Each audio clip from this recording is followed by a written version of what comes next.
ਵਾਹਿਗੁਰੂ ਸਾਹਿਬ ਜੀ।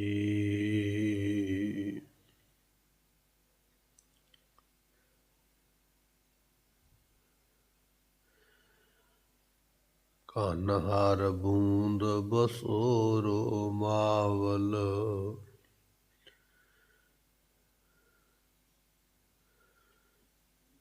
ਕਨ ਹਰ ਬੂੰਦ ਬਸੋਰੋ ਮਾਵਲ। ਕੁਸਮ ਬਸੰਤ ਗਨੰਤ ਨ ਆਵੈ, ਰਵ ਸਸ ਕਿਰਨ ਉਦਰ ਸਾਗਰ ਕੋ। ਗੰਗ ਤਰੰਗ ਅੰਤ ਕੋ ਪਾਵੈ,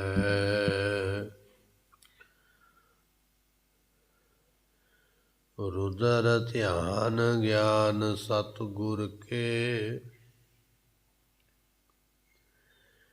ਕਵ ਜਨ ਭਲ ਉਨਹਿ ਜੋ ਗਾਵੈ,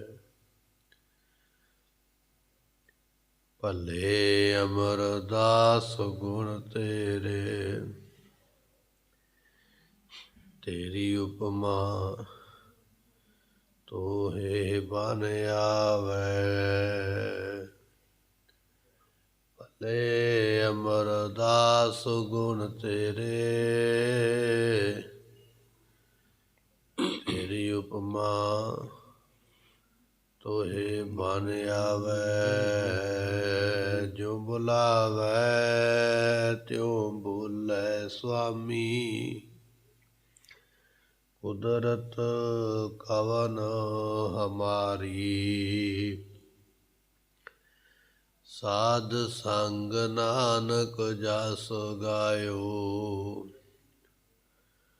ਜੋ ਪ੍ਰਭ ਕੀ ਅਤ ਪਿਆਰੀ, ਜਿਤਾ ਜਿਉ ਪਿੰਡ ਸਭ ਤੇਰਾ।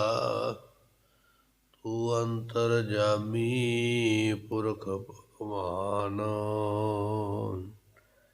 ਦਾਸਨ ਦਾਸ ਕਹਿ ਜਨ ਨਾਨਕ।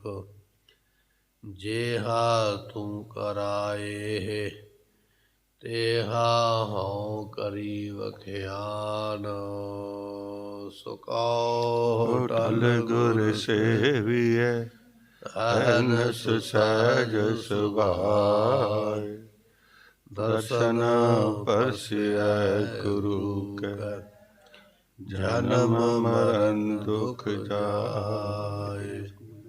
ਹੋਵੇ ਸਿਫਤ ਸੰਬੰਧੀ, ਨੂਰ ਅਰਸੋਂ ਕੁਰਸੋਂ ਝਟੀਐ।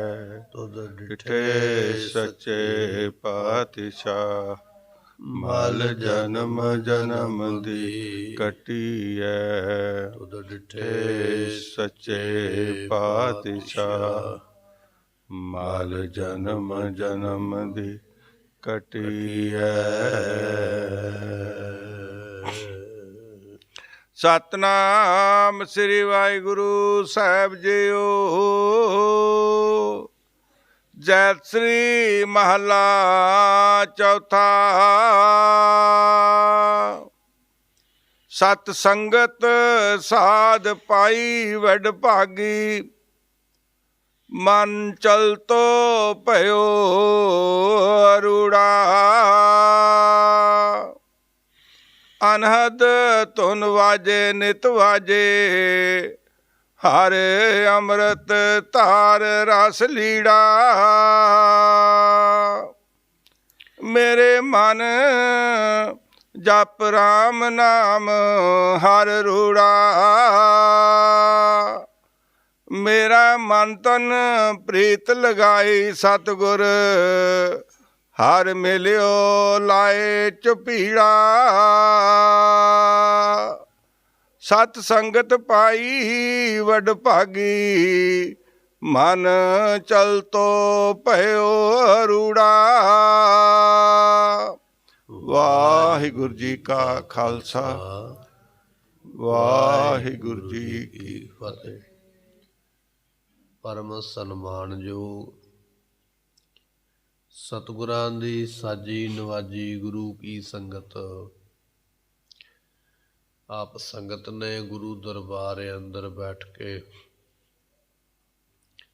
ਸਤਿਗੁਰਾਂ ਦੀ ਪਵਿੱਤਰ ਅਗੰਮੀ ਬਾਣੀ, ਆਸਾ ਦੀ ਵਾਰ, ਗੁਰਬਾਣੀ ਦੇ ਨਿਤਨੇਮ ਸਰਵਣ ਕੀਤੇ। ਇਸ ਵੇਲੇ ਗੁਰੂ ਮਹਾਰਾਜ ਕਿਰਪਾ ਕਰਦੇ ਪਏ। ਗੁਰੂ ਦੁਆਰੇ ਹੋਏ ਸੋਝੀ ਪਾਏ ਸੀ। ਗੁਰੂ ਦੇ ਦਰ ਤੇ ਆ ਕੇ, ਗੁਰੂ ਦੇ ਸਨਮੁਖ ਹੋ ਕੇ ਸੋਝੀ ਪਾਉਣ ਵਾਸਤੇ, ਗਿਆਨ ਪ੍ਰਾਪਤ ਕਰਨ ਵਾਸਤੇ ਆਪ ਸੰਗਤ ਨੇ ਗੁਰੂ ਦਰਬਾਰ ਦੀ ਹਾਜ਼ਰੀ ਭਰੀ ਹੈ। ਸਤਿਗੁਰਾਂ ਦੀ ਪਵਿੱਤਰ ਬਾਣੀ ਦੀ ਵਿਚਾਰ ਸਰਵਨ ਕਰਨ ਵਾਸਤੇ ਪ੍ਰਾਪਤ ਹੋਏ ਹੋ। ਆਓ ਆਪਣੇ ਮਨ ਦੇ ਧਿਆਨ ਨੂੰ ਟਿਕਾਈਏ, ਭਾਵਨਾ ਦੇ ਨਾਲ ਸਤਿਗੁਰਾਂ ਦੇ ਅੰਮ੍ਰਿਤ ਬਚਨ ਸਰਵਨ ਕਰੀਏ। ਮਿਲ ਕੇ ਆਖੀਏ ਸਤਿਨਾਮ ਸ੍ਰੀ ਵਾਹਿਗੁਰੂ ਸਾਹਿਬ ਜੀ। ਸਤਿਨਾਮ ਸ੍ਰੀ ਵਾਹਿਗੁਰੂ ਸਾਹਿਬ ਜੀਓ। ਜੈਤਸਰੀ ਮਹੱਲਾ ਚੌਥਾ।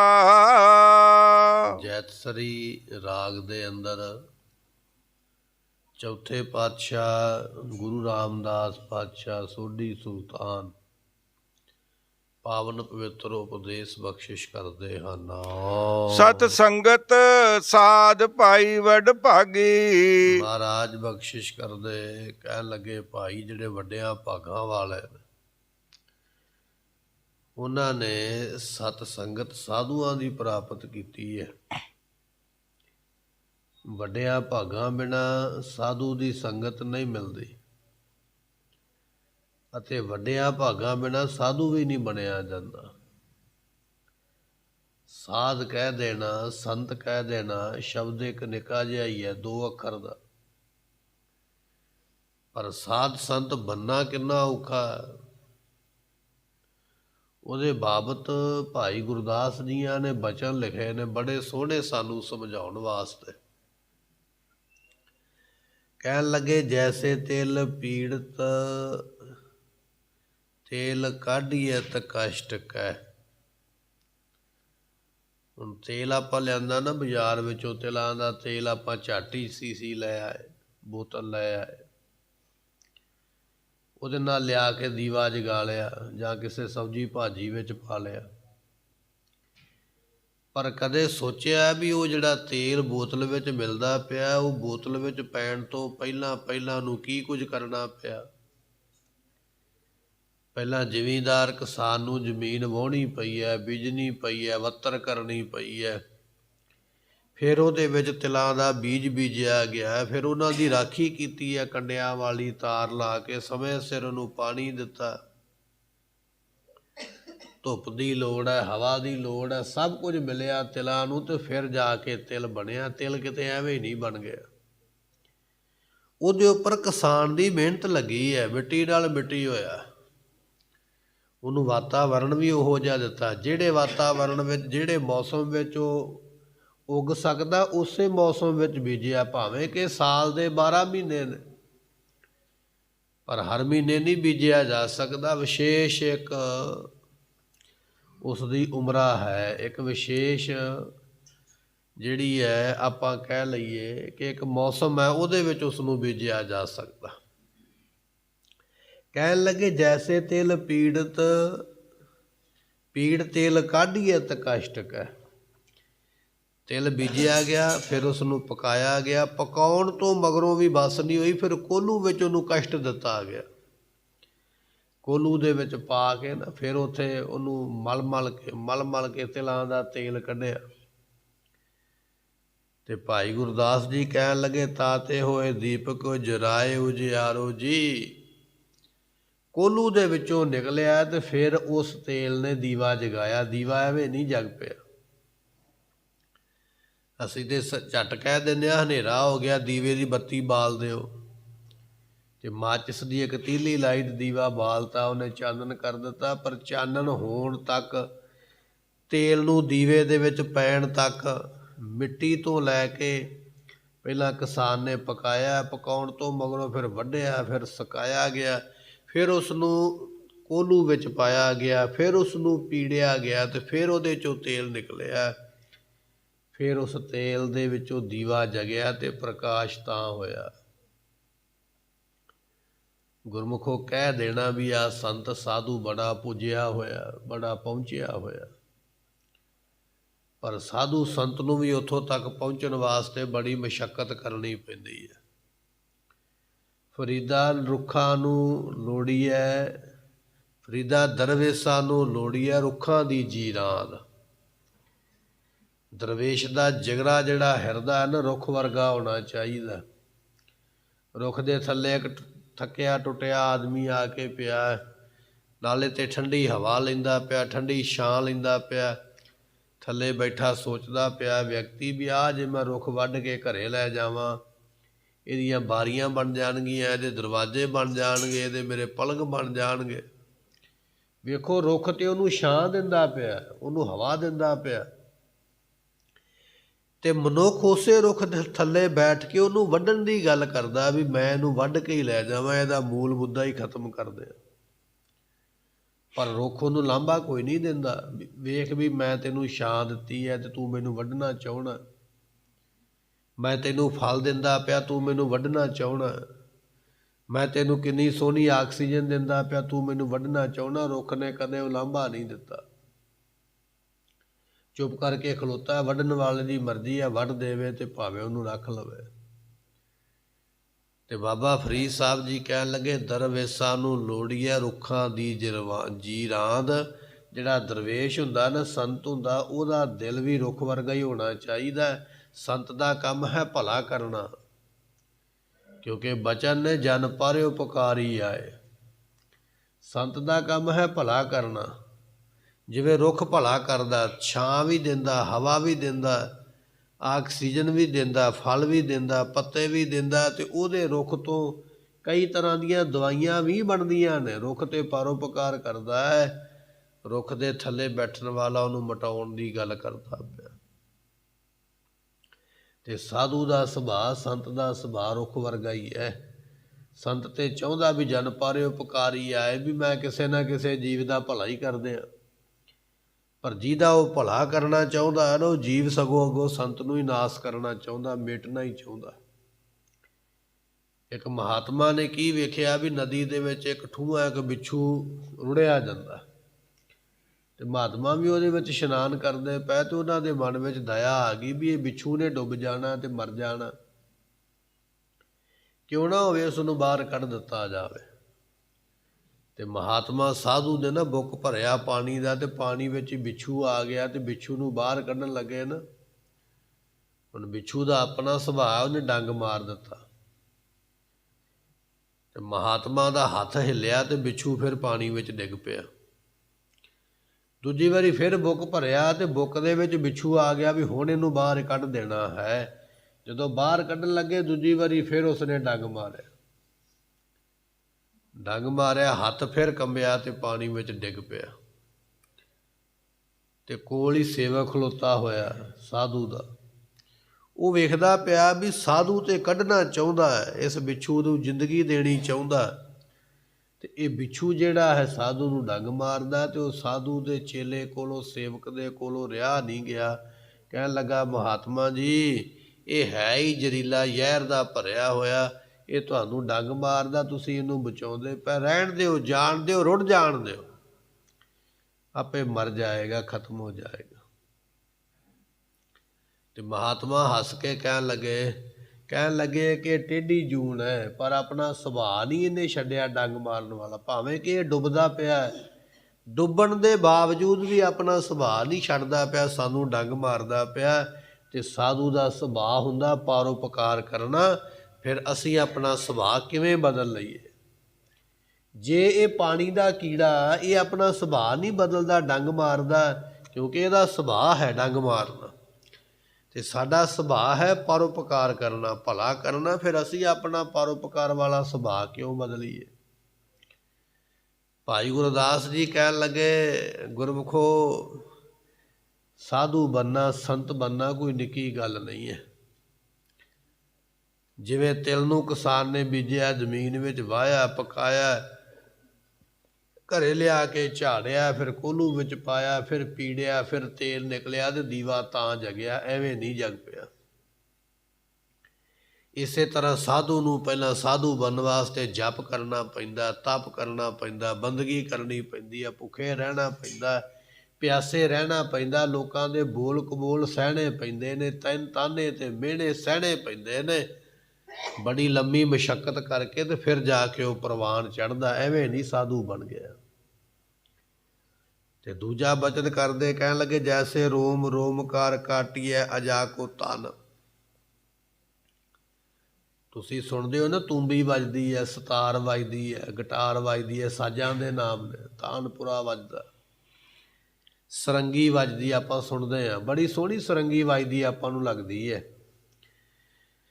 ਪਰ ਉਹ ਜਿਹੜੀਆਂ ਸੁਰੰਗੀ ਦੀਆਂ ਉੱਪਰ ਤਾਰਾਂ ਨੇ ਨਾ, ਜਾਂ ਇਸੇ ਤਰ੍ਹਾਂ ਹੋਰ ਜਿਹੜੇ ਸਾਜ਼ ਨੇ, ਤੰਤੀ ਸਾਜ਼ ਇਹਨਾਂ ਨੂੰ ਕਿਹਾ ਜਾਂਦਾ। ਗੁਰਮੁਖੋ ਤੰਤੀ ਤੋਂ ਭਾਵ ਹੁੰਦਾ ਤੰਦ ਵਾਲੇ, ਡੋਰੀ ਜਿਨ੍ਹਾਂ ਦੇ ਉੱਪਰ ਪਈ ਹੋਵੇ। ਜਿਵੇਂ ਰਬਾਬ ਹੈ, ਤੂੰਬੀ ਹੈ, ਤਾਨਪੁਰਾ, ਇਹ ਸਾਰੇ ਤੰਤੀ ਸਾਜ਼ ਨੇ। ਉਹਨਾਂ ਦੀਆਂ ਤਾਰਾਂ ਨੂੰ ਹਿਲਾਇਆ ਜਾਂਦਾ, ਫਿਰ ਉਹ ਬੋਲਦੇ। ਕਹਿਣ ਲੱਗੇ ਵੀ ਤੰਤੀ ਸਾਜ਼ ਵੱਜਦੇ ਸੋਹਣੇ ਲੱਗਦੇ। ਕੋਈ ਬੰਦਾ ਰਬਾਬ ਵਜਾਉਂਦਾ ਹੋਵੇ, ਸਰੰਗੀ ਵਜਾਉਂਦਾ ਹੋਵੇ, ਸਾਨੂੰ ਸੋਹਣੀ ਬੜੀ ਲੱਗਦੀ ਹੈ। ਪਰ ਕਹਿਣ ਲੱਗੇ ਵੀ ਇਹ ਸਰੰਗੀ ਬਣਨ ਤੋਂ ਪਹਿਲਾਂ ਇਹ ਜਿਹੜੀਆਂ ਤਾਰਾਂ ਸਰੰਗੀ ਵਿੱਚ ਪਈਆਂ ਨੇ ਨਾ, ਇਹ ਬੱਕਰੀ ਜਾਂ ਬੱਕਰੇ ਨੂੰ ਪਹਿਲਾਂ ਵੱਢਿਆ ਗਿਆ। ਪਹਿਲਾਂ ਤਾਂ ਬੱਕਰੀ ਨੇ ਜਨਮ ਲਿਆ, ਪੱਤੇ ਫੁੱਲ ਫਲ ਖਾ ਕੇ ਉਹ ਬੱਕਰੀ ਜਵਾਨ ਹੋਈ ਆ, ਬੱਕਰਾ ਜਵਾਨ ਹੋਇਆ। ਜਦੋਂ ਜਵਾਨ ਹੋਇਆ ਫਿਰ ਬੱਕਰੇ ਨੂੰ ਵੱਢਿਆ ਗਿਆ। ਵੱਢ ਕੇ ਉਹਦੇ ਅੰਦਰੋਂ, ਉਹਦੇ ਪੇਟ ਦੇ ਵਿੱਚ ਉਹਦੀਆਂ ਆਂਦਰਾਂ ਕੱਢੀਆਂ ਗਈਆਂ। ਫਿਰ ਉਹਦੀਆਂ ਆਂਦਰਾਂ ਨੂੰ ਸੁਕਾ ਕੇ, ਨਾੜਾਂ ਨੂੰ ਸੁਕਾ ਕੇ ਚੰਗੀ ਤਰ੍ਹਾਂ ਦੇ ਨਾਲ, ਕਿਸੇ ਬੜੇ ਚੰਗੇ ਉਸਤਾਦ ਨੇ ਉਹਦੀਆਂ ਆਂਦਰਾਂ ਤੋਂ ਫਿਰ ਉਹ ਤਾਰਾਂ ਬਣਾਈਆਂ, ਜਿਹੜੀਆਂ ਸਰੰਗੀ ਦੀਆਂ ਤਾਰਾਂ, ਜਿਹਦੇ ਉੱਪਰ ਗੱਜ ਫੇਰਦੇ ਨੇ ਤੇ ਉਹ ਆਵਾਜ਼ ਕੱਢਦੀ ਹੈ। ਜਿਹੜੀ ਤੂੰਬੀ ਵੱਜਦੀ ਹੈ, ਤੂੰਬੀ ਦੇ ਉੱਪਰ ਉਂਗਲ ਮਾਰੀ ਜਾਂਦੀ ਹੈ ਤੇ ਟੁਣ ਟੁਣ ਦੀ ਆਵਾਜ਼ ਕਰਦੀ ਹੈ। ਤੂੰਬੀ ਦੇ ਉੱਪਰ ਲੱਗਣ ਵਾਲੀ ਤਾਰ, ਸਰੰਗੀ ਦੇ ਉੱਪਰ ਲੱਗਣ ਵਾਲੀ ਤਾਰ, ਤਾਨਪੁਰੇ ਦੇ ਉੱਪਰ ਲੱਗਣ ਵਾਲੀ ਤਾਰ ਜਿਹੜੀ ਹੈ ਬੱਕਰੀ ਦੀ ਜਾਂ ਬੱਕਰੇ ਦੀ, ਕਹਿਣ ਲੱਗੇ ਵੀ ਆਂਦਰਾਂ ਕੱਢ ਕੇ ਤੇ ਉਹਦੀਆਂ ਉਹ ਤਾਰਾਂ ਬਣਾਈਆਂ ਤੇ ਫਿਰ ਜਾ ਕੇ ਸਾਜ਼ ਬਣਿਆ। ਐਵੇਂ ਨਹੀਂ ਬਣ ਗਿਆ। ਉਹਦੇ ਵਾਸਤੇ ਬੱਕਰੇ ਨੂੰ ਕੱਟਿਆ ਗਿਆ, ਉਹਨਾਂ ਨੂੰ ਮਾਰਿਆ ਗਿਆ। ਕਹਿਣ ਲੱਗੇ, ਜੈਸੇ ਰੋਮ ਰੋਮਕਾਰ ਕਾਟਿਐ ਅਜਾ ਕੋ ਤਨ। ਅਜਾ ਕਹਿੰਦੇ ਬੱਕਰੀ ਨੂੰ। ਬੱਕਰੀ ਦਾ ਸਰੀਰ ਝਟਕਈ ਨੇ ਹੌਲੀ ਹੌਲੀ ਕਰਕੇ ਪਹਿਲਾਂ ਧੌਣ ਵੱਢੀ ਹੈ, ਫਿਰ ਉਹਦੇ ਪੇਟ ਨੂੰ ਵੱਢਿਆ, ਪੇਟ ਨੂੰ ਚੀਰਿਆ, ਪੇਟ ਵਿੱਚੋਂ ਆਂਦਰਾਂ ਕੱਢੀਆਂ, ਬਾਕੀ ਸਾਰੇ ਮਾਸ ਨੂੰ ਨਿੱਕਾ ਨਿੱਕਾ ਕਰਕੇ ਉਹਨੇ ਵੇਚਿਆ ਤੇ ਉਹਦੀਆਂ ਆਂਦਰਾਂ ਦੇ ਨਾਲ ਫਿਰ ਇੱਕ ਤਾਰ ਬਣਾਈ ਹੈ। ਤਾਰ ਨੂੰ ਫਿਰ ਤੂੰਬੀ ਦੇ ਨਾਲ ਬੱਧਾ, ਸਰੰਗੀ ਦੇ ਨਾਲ ਬੱਧਾ। ਇਸ ਤਰ੍ਹਾਂ ਕਰਕੇ ਕਹਿੰਦੇ ਸਾਜ਼ ਬਣਾਇਆ ਗਿਆ, ਤਾਂ ਕਿ ਤਾਤ ਬਾਜੈ ਰਾਗ ਰਾਗਨੀ ਸੋ ਪਿਆਰੋ ਜੀ। ਜਦੋਂ ਸਰੰਗੀ ਵੱਜਦੀ ਅਸੀਂ ਆਖਦੇ ਵਾਹ ਕਿੰਨਾ ਸੋਹਣਾ ਰਾਗ ਬੰਦੇ ਨੇ ਗਾਇਆ। ਜਦੋਂ ਤੂੰਬੀ ਵੱਜਦੀ ਅਸੀਂ ਆਖਦੇ ਬੱਲੇ ਬੱਲੇ ਬੜੀ ਸੋਹਣੀ ਤੂੰਬੀ ਵੱਜਦੀ ਹੈ, ਕਿੰਨਾ ਸੋਹਣਾ ਇਸ ਨੇ ਗੀਤ ਗਾਇਆ। ਤਾਨਪੁਰਾ ਵੱਜਦਾ ਪਿਆ, ਅਸੀਂ ਆਖਦੇ ਬੜੇ ਸੋਹਣੇ ਰਾਗ ਪੜ੍ਹਦਾ ਪਿਆ, ਬੜੀ ਸੋਹਣੀ ਆ ਸਾਜ਼ ਦੀ ਆਵਾਜ਼ ਹੈ। ਪਰ ਗੁਰਮੁਖੋ ਸਾਜ਼ ਦੀ ਆਵਾਜ਼ ਜਿਹੜੀ ਹੈ ਨਾ, ਬੱਕਰੇ ਦੇ ਪੇਟ ਵਿੱਚੋਂ ਆਈ ਹੈ, ਉਹਦੀਆਂ ਆਂਦਰਾਂ ਕੱਢਣੀਆਂ ਪਈਆਂ। ਪਹਿਲਾਂ ਤੇ ਬੱਕਰੇ ਨੇ ਜਨਮ ਲਿਆ, ਫਲ ਤੇ ਫੁੱਲ ਉਹਨੇ ਖਾਧੇ ਨੇ, ਪੱਤੇ ਉਹਨੇ ਖਾਧੇ ਨੇ, ਜਵਾਨ ਹੋਇਆ। ਜਵਾਨ ਹੋਣ ਤੋਂ ਮਗਰੋਂ ਬੱਕਰਾ ਮਾਰਿਆ ਗਿਆ, ਉਹਦੀ ਪੇਟ ਦੀਆਂ ਆਂਦਰਾਂ ਕੱਢੀਆਂ ਗਈਆਂ।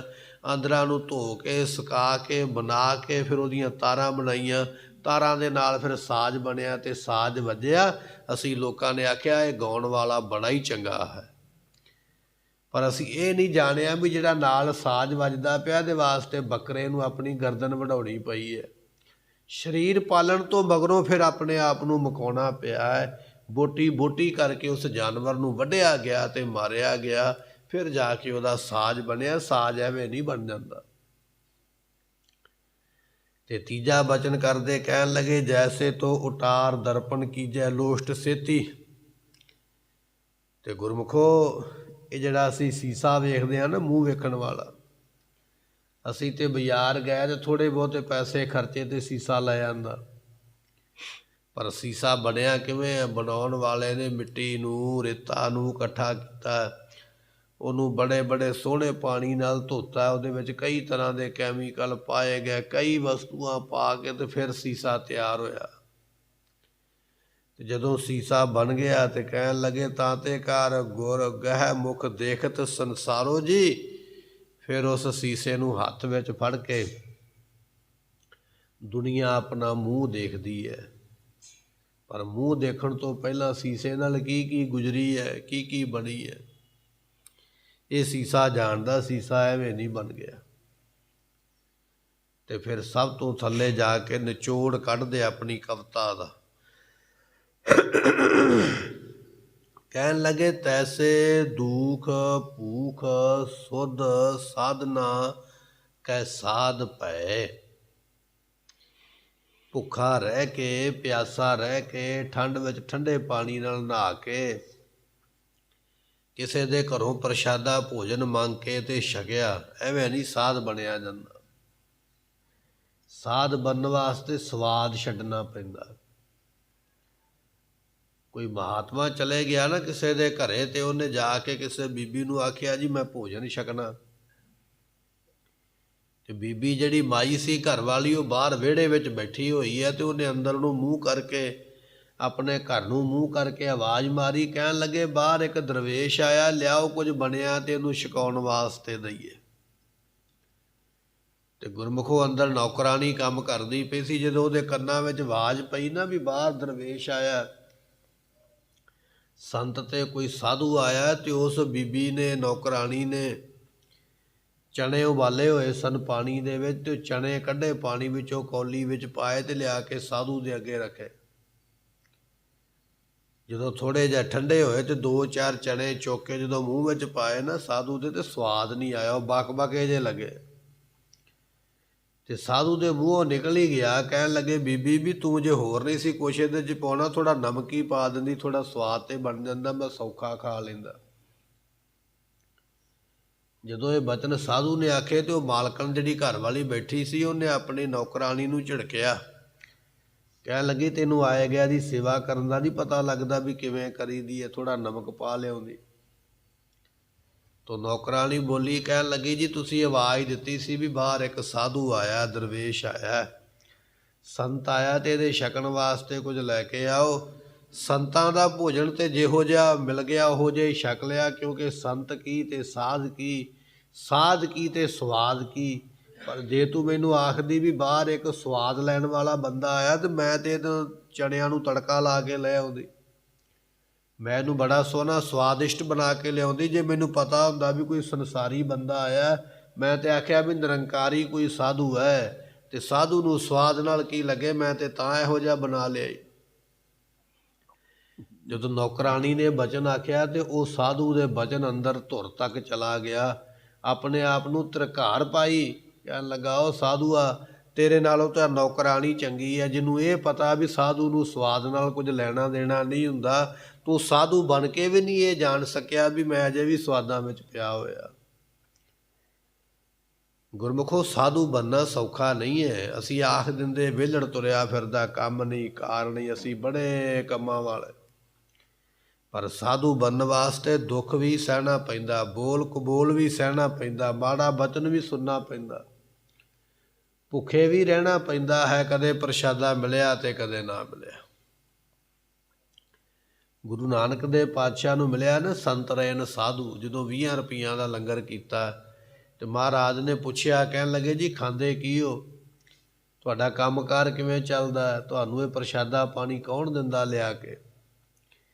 ਤੇ ਉਹਨਾਂ ਸਾਧੂਆਂ ਨੇ ਆਖਿਆ ਜੀ ਸਾਡਾ ਕੋਈ ਕੰਮਕਾਰ ਨਹੀਂ ਹੈ, ਨਾ ਅਸੀਂ ਕਿਸੇ ਘਰੋਂ ਪ੍ਰਸ਼ਾਦਾ ਮੰਗਣ ਜਾਂਦੇ ਹਾਂ, ਨਾ ਅਸੀਂ ਕਿਸੇ ਨੂੰ ਕਹਿੰਦੇ ਹਾਂ ਵੀ ਸਾਨੂੰ ਪ੍ਰਸ਼ਾਦਾ ਦੇ ਕੇ ਜਾਓ। ਫਿਰ ਕਿਵੇਂ ਛਕਦੇ ਹੋ? ਕਹਿਣ ਲੱਗੇ ਜਦੋਂ ਕੋਈ ਦੇ ਜਾਵੇ। ਹੋ ਸਕਦਾ ਕੋਈ ਅੱਜ ਦੇ ਕੇ ਗਿਆ ਤੇ 2 ਦਿਨ ਬਾਅਦ ਵਿੱਚ ਨਾ ਕੋਈ ਦੇ ਜਾਵੇ, ਹੋ ਸਕਦਾ ਹਫ਼ਤਾ ਭੋਜਨ ਨਾ ਆਵੇ। ਤੇ ਪੁੱਛਿਆ ਗੁਰੂ ਨਾਨਕ ਦੇ ਪਾਤਸ਼ਾਹ ਨੇ ਵੀ ਜੇ ਹਫ਼ਤਾ ਭੋਜਨ ਨਾ ਆਵੇ ਫਿਰ?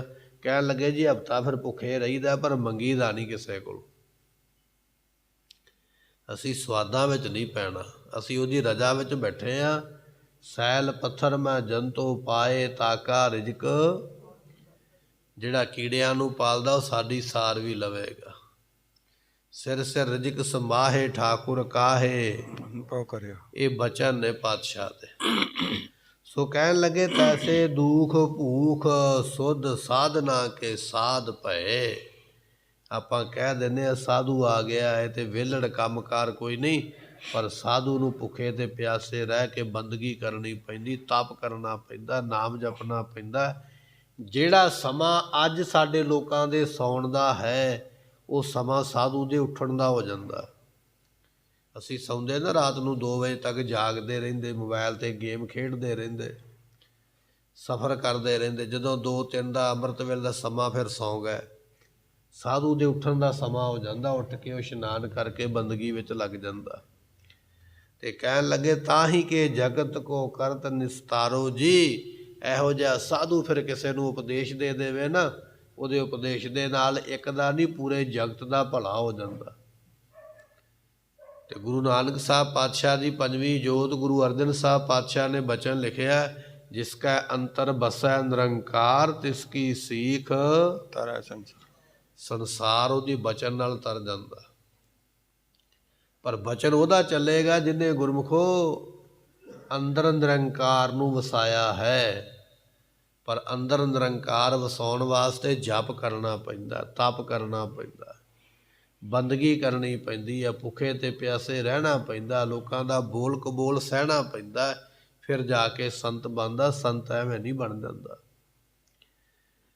ਤੇ ਮਹਾਰਾਜ ਕਹਿਣ ਲੱਗੇ ਸਤ ਸੰਗਤ ਸਾਧ ਪਾਈ ਵਡਭਾਗੀ। ਤੇ ਐਸੇ ਸਾਧੂ ਦੀ ਸੰਗਤ ਵੱਡਿਆਂ ਭਾਗਾਂ ਨਾਲ ਮਿਲਦੀ ਹੈ, ਸਾਰਿਆਂ ਨੂੰ ਸੰਗਤ ਵੀ ਨਹੀਂ ਜੇ ਮਿਲਦੀ। ਇਹੋ ਜਿਹੇ ਸਾਧੂ ਦੀ ਸੰਗਤ ਕਰਮਾਂ ਨਾਲ ਮਿਲਦੀ ਹੈ। ਸਾਧ ਕਾ ਸੰਗ ਵਡਭਾਗੀ ਪਾਈਐ, ਸਾਧ ਕੈ ਸੰਗ ਹਰ ਨਾਮ ਧਿਆਈਐ।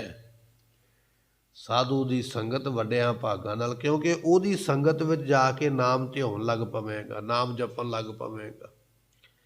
ਮਹਾਰਾਜ ਕਹਿਣ ਲੱਗੇ ਸਤ ਸੰਗਤ ਸਾਧ ਪਾਈ ਵਡਭਾਗੀ। ਵੱਡਿਆਂ ਭਾਗਾਂ ਵਾਲਿਆਂ ਨੂੰ ਗੁਰੂ ਦੀ ਸੰਗਤ ਪ੍ਰਾਪਤ ਹੁੰਦੀ ਹੈ। ਵੱਡਿਆਂ ਭਾਗਾਂ ਵਾਲੇ ਨੂੰ ਕਿਸੇ ਸੰਤ ਦੀ ਸੰਗਤ ਪ੍ਰਾਪਤ ਹੁੰਦੀ ਹੈ। ਵੱਡਿਆਂ ਭਾਗਾਂ ਵਾਲਿਆਂ ਨੂੰ ਸਤ ਸੰਗਤ ਮਿਲਦੀ ਹੈ ਜਿੱਥੇ ਤੁਸੀਂ ਆ ਕੇ ਬੈਠੇ ਹੋ। ਇਹ ਸਤ ਸੰਗਤ ਹੈ। ਇੱਥੇ ਵੱਡਿਆਂ ਭਾਗਾਂ ਵਾਲੇ ਆ ਕੇ ਪਹੁੰਚਦੇ ਨੇ, ਬੈਠਦੇ ਨੇ। ਸਾਨੂੰ ਲੱਗਦਾ ਤੇ ਔਖਾ ਹੀ ਹੈ, ਘਰੋਂ ਚੱਲਣ ਲੱਗਿਆ ਵੀ ਚਲੋ ਅਰਦਾਸ ਦੇ ਟਾਈਮ ਹੀ ਜਾਵਾਂਗੇ, ਪਹਿਲਾਂ ਕੀ ਜਾਣਾ। ਤੇ ਗੁਰਮੁਖੋ ਸਿੱਖਿਆ ਉਹਨੂੰ ਮਿਲਦੀ ਹੈ ਜਿਹੜਾ ਕਲਾਸ ਲੱਗੀ ਦੇ ਵਿੱਚ ਆਵੇ। ਤੇ ਜਿਹੜਾ ਘਰੇ ਬੈਠਾ ਰਹੇ ਵੀ ਛੁੱਟੀ ਹੋਵੇਗੀ ਤੇ ਫਿਰ ਹੀ ਮੈਂ ਸਕੂਲ ਜਾਣਾ, ਫਿਰ ਸਕੂਲ ਦੀ ਹਾਜ਼ਰੀ ਤੇ ਲੱਗ ਸਕਦੀ ਹੈ ਵੀ ਅੰਦਰ ਜਾ ਕੇ ਗੇੜਾ ਮਾਰ ਆਇਆ, ਪਰ ਉਪਦੇਸ਼ ਕੋਈ ਨਹੀਂ ਜੇ ਮਿਲਦਾ। ਜੇ ਬੱਚੇ ਨੇ ਸਿੱਖਿਆ ਲੈਣੀ ਹੈ ਤੇ ਉਹਨੂੰ ਕਲਾਸ ਦੇ ਵਿੱਚ ਆਉਣਾ ਪਵੇਗਾ, ਕਲਾਸ ਵਿੱਚ ਬੈਠਣਾ ਪਵੇਗਾ, ਆਪਣੇ ਟੀਚਰ ਦੇ ਕੋਲੋਂ ਸੁਣਨਾ ਪਵੇਗਾ ਤੇ ਫਿਰ ਉਹ ਪਾਸ ਹੋਵੇਗਾ।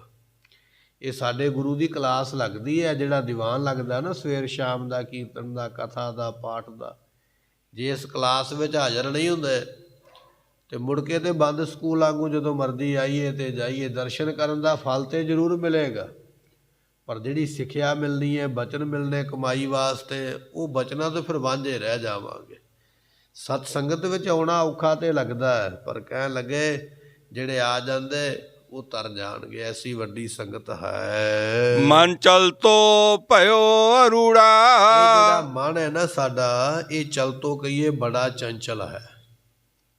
ਆਪਾਂ ਇੱਥੇ ਬੈਠੇ ਹਾਂ ਨਾ, ਸਾਡਾ ਇੱਥੇ ਬੈਠੇ ਹਾਂ, 1 ਸਕਿੰਟ ਤੋਂ ਵੀ ਪਹਿਲਾਂ ਮਨ ਅਮਰੀਕਾ ਕੈਨੇਡਾ ਪਹੁੰਚ ਜਾਏਗਾ, ਦੇਸ਼ ਵਿੱਚ ਵਿਦੇਸ਼ ਵਿੱਚ ਪਹੁੰਚ ਜਾਏਗਾ। ਕਿੱਥੇ ਫਲਾਣਾ ਕੀ ਕਰਦਾ ਪਿਆ, ਐਸਾ ਇਹ ਮਨ ਚੰਚਲ, 1 ਛਿਣ ਵੀ ਟਿਕਦਾ ਨਹੀਂ।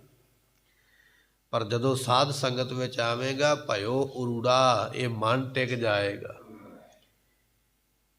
ਇਹ ਮਨ ਖਲੋ ਜਾਏਗਾ, ਖਲੋਵੇਗਾ ਸਾਧ ਸੰਗਤ ਵਿੱਚ ਆ ਕੇ। ਮਨ ਚਲਤੋ, ਇਹ ਜਿਹੜਾ ਚਲਤੋ ਚੰਚਲ ਮਨ ਅਰੂੜਾ ਕਹੀਏ, ਸਥਿਤ ਹੋ ਜਾਏਗਾ, ਟਿਕ ਜਾਏਗਾ, ਭੱਜੇਗਾ ਨਹੀਂ।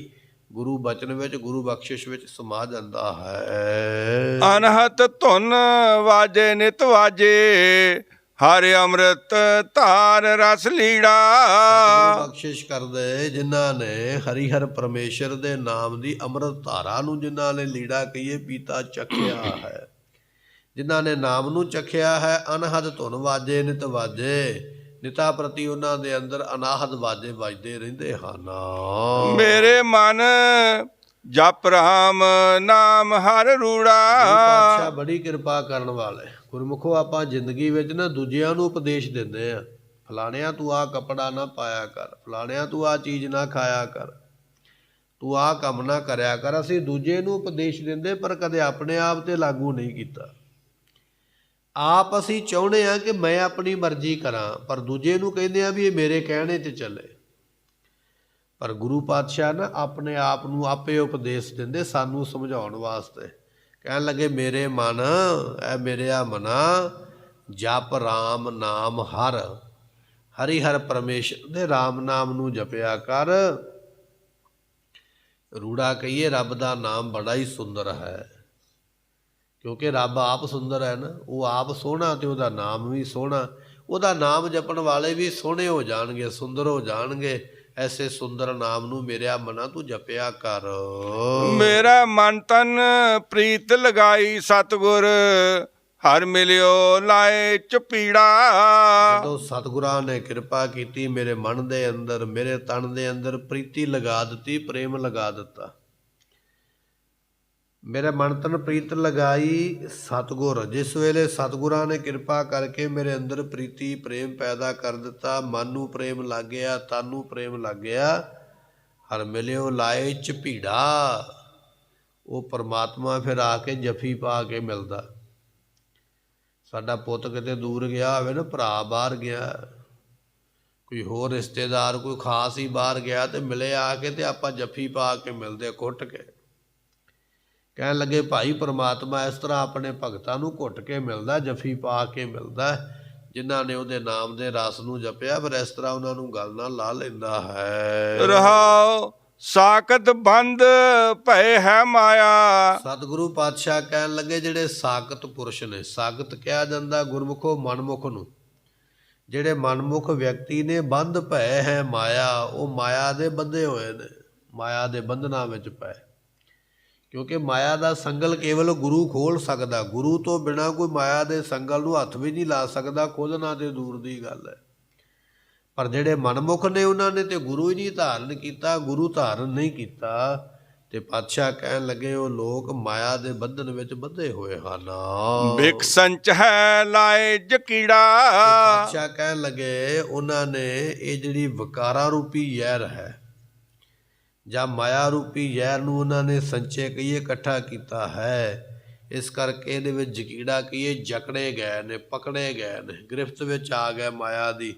ਕਿਉਂਕਿ ਉਹਨਾਂ ਲੋਕਾਂ ਨੇ ਮਾਇਆ ਦੇ ਨਾਲ ਹੀ ਪ੍ਰੇਮ ਕੀਤਾ ਹੈ। ਹਰ ਕੈ ਅਰਥ ਖਰਚ ਨਹਿ ਸਕ ਹੈ। ਆਪਣੇ ਭਲੇ ਵਾਸਤੇ, ਪਰਮਾਤਮਾ ਦੇ ਵਾਸਤੇ ਖਰਚ ਨਹੀਂ ਸਕਦੇ।